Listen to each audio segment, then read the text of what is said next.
Good morrow, Stefan. It's Wednesday the 17th. This morning I weighed in at 180. Stefan, I'm interested to know, what is the silliest hat that you own? Since we're talking about relationships this week, and I've seen this book lying around the house for a while, I tried to power through Men Are From Mars, Women Are From Venus.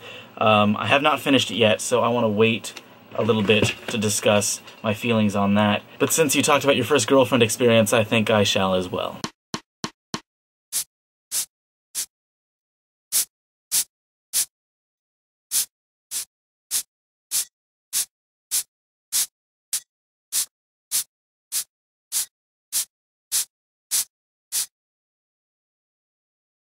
My first girlfriend was a sophomore named Jennifer.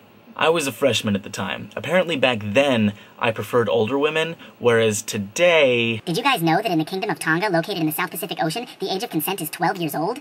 At around the age of 14 and 15, where we were, you really truly don't even know who you are yet, so it's really hard to have a deep romantic connection with somebody in the way that you can when you're a young adult. Looking back at it, I feel really bad about the way I treated Jennifer. When I was 14, I was moody, I was manipulative, and I really only cared about myself in the relationship. And that's not to say that everything in that relationship that went wrong was my fault, but it's much easier for me to look back and pick out my own immaturities in hindsight. So honestly, I'm really glad that she dumped me.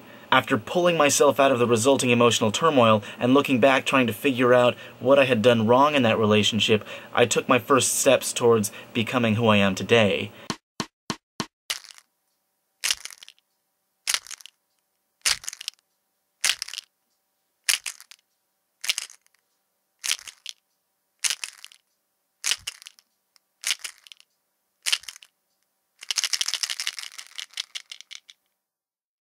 All of the relationships that I've had up until this point in my life have taught me one thing more than anything else, and that is the value of consistent, open, and honest communication. If you really look at any of the failed relationships that you've had throughout your life, I'm positive that somewhere in there you'll find a lack of consistency, a lack of openness, and a lack of honesty, either by one or both parties.